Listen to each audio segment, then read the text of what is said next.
Fala, filhotes, vocês estão vivos?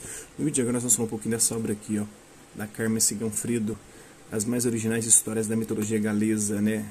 Mabinogion, acho que é isso, da editora Artes e Ofícios.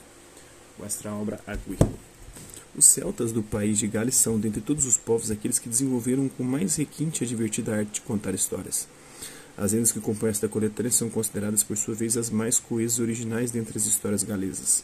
Registradas no decorrer do século XIV, essas narrativas enriqueceram de forma extraordinária os registros da cultura e língua da terra dos druidas, né? Nesta adaptação foi tomado como base o punhado de lendas que compõem o livro Mabinogion, traduzido por Lady Charlotte Guest, adotando inclusive a mesma sequência de narrativas, visto que cada conto independe dos demais e os personagens conectam-se harmoniosamente por vínculos familiares e relações imbricadas por laços de casamento. Apesar de seu valiosíssimo conteúdo, a literatura galesa permaneceu inacessível até a metade do século XIX, até que em 1849, Lady Charlotte Guest resgatou-a com a sua tradução para o inglês dos contos do Livro Vermelho de Hergest. Em 1877, Guest publicou o material em um único volume titulado Mabinogion, incluindo um 12º conto, Hannes Taliesin, de um manuscrito do século XVI, aqui neste livro adaptado em apêndice. Fonte de inspiração para as mais variadas obras da literatura de fantasia, a riquíssima mitologia galesa inspirou a criação de incontáveis trabalhos de célebres autores como J.R.R. Tolkien, cujo livro escrito por seus personagens Bilbo e Frodo foi nomeado de O Livro Vermelho da Marca Ocidental. Lloyd Alexander, autor de As Crônicas de Prydain, se inspirou no Mabinogion e na geografia do país de Gales para criar o seu universo de fantasia. Bernard Cornwell dedicou inúmeras de suas histórias às antigas lendas de Arthur, e o contemporâneo George R.R. Martin embasou suas obras nos 4 ramos do Mabinogi e assim por diante. Enfim, poucos foram os autores de fantasia que não beberam da fonte da mitologia do país dos druidas, né? E poucos os povos que se utilizaram mais do sobrenatural, da magia e do imaginário do que o mundo celta primitivo. Nele os animais eram donos de segredos ocultos aos humanos, a caça e a pesca eram tidas como sagradas, e as bruxas e feiticeiras lutavam frente a frente com heróis e guerreiros, como no caso das 9 feiticeiras de Gloucester, que enfrentaram o exército do rei Arthur e seus cavaleiros e, conforme a profecia, haveriam de perecer nas mãos do célebre cavaleiro Peredor. Carmen Sigfredo nasceu em 1956, é bacharel em letras e tradutora. Possui diversos livros publicados pela Artes e Ofícios, editora em parceria com a S. Frankini, as melhores histórias da mitologia nórdica, o Anel dos Nibelungos, em mares nunca navegados, Beowulf, as melhores histórias da mitologia africana, Gilgamesh, as melhores histórias da mitologia hindu e Fúria nórdica, né? Também escreveu as melhores histórias da mitologia japonesa, as melhores lendas japonesas e a saga de Nijal. Vive em Porto Alegre e Vigevano, na Itália. É um dinheiro com essa coletânea aqui, isso é muito boa, viu? Pra mim, é melhor.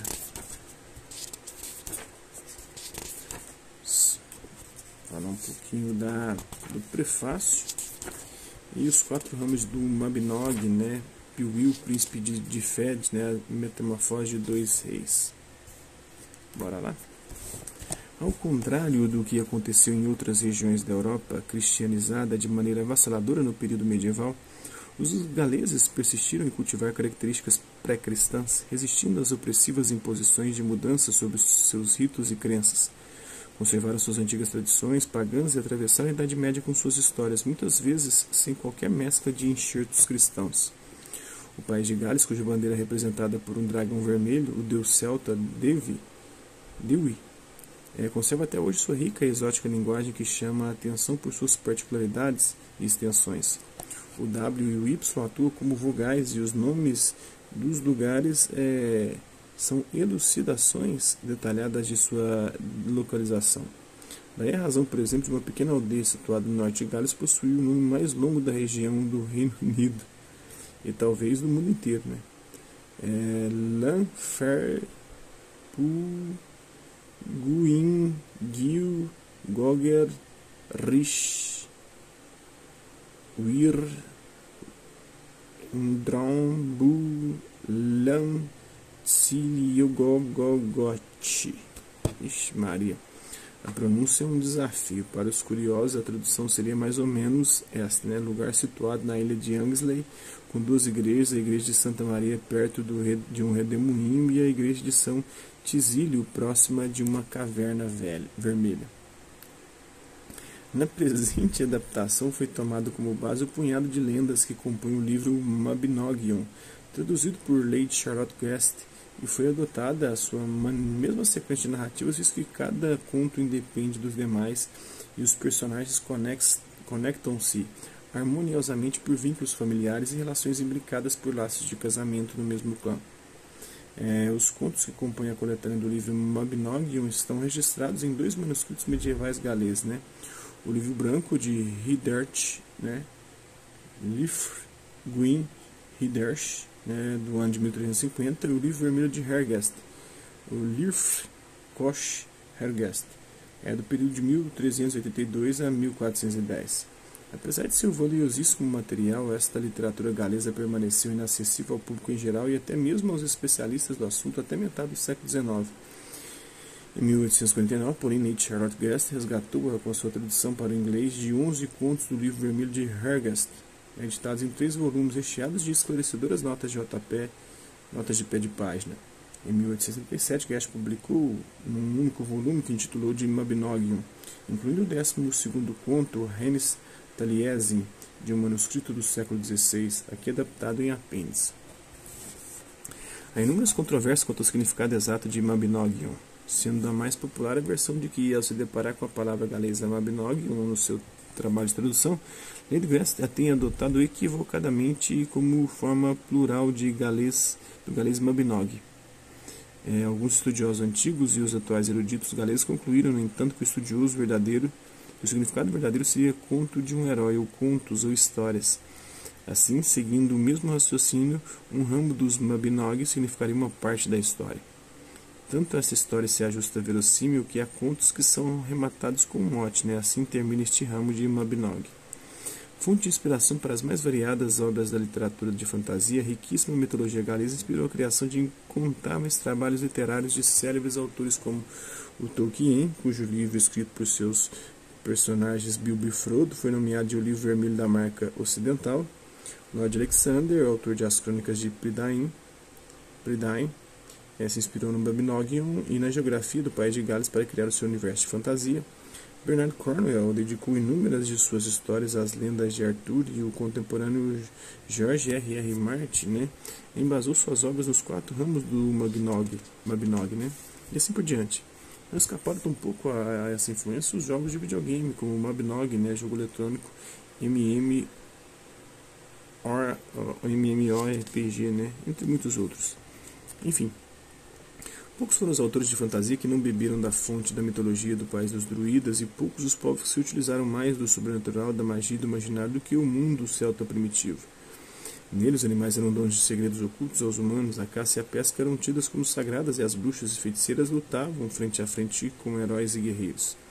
Como no caso das 9 feiticeiras de Gloucester, que enfrentaram o exército do rei Arthur e seus cavaleiros e, conforme a profecia, haveriam de perecer nas mãos do célebre cavaleiro Peredur.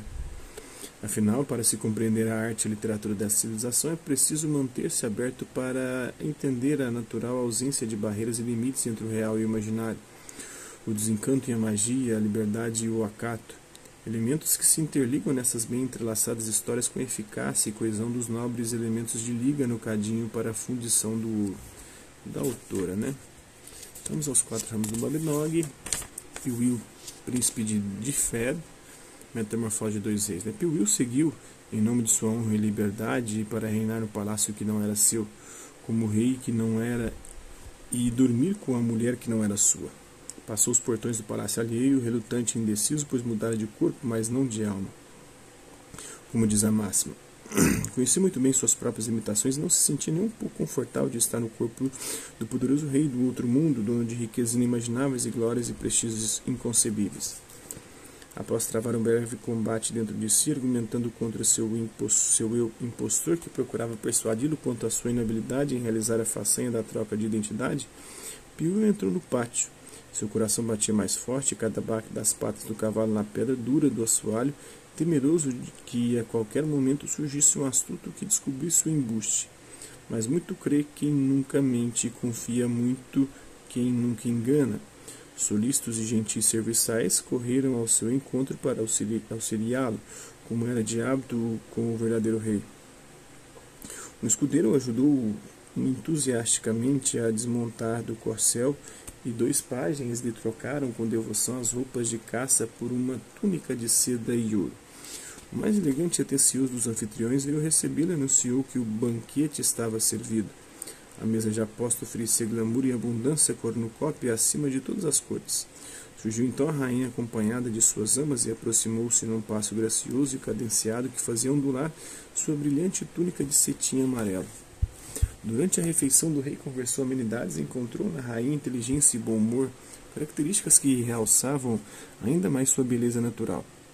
Todos procuravam uma chance para conversar ou ser ouvido por Puil, que não se deslumbrou em absoluto com este novo mundo que lhe era oferecido, mas sentiu-se relaxar aos poucos, por fim acabou por se divertir bem mais do que esperava, aclamando e revigorando a cada bocado mais e mais o impostor que vivia antes tão tímido e negligenciado dentro de si. Fim do banquete, a rainha deu-lhe o braço e seguiram para os aposentos reais. Uma vez na cama, ele deu-lhe as costas e, sem pronunciar uma única palavra, assim permaneceu até o amanhecer. Se ele dormiu ou não, ela ainda não menciona. O que é digno de atenção é que durante o ano inteiro Puil jamais tocou de forma lúbrica na mulher alheia.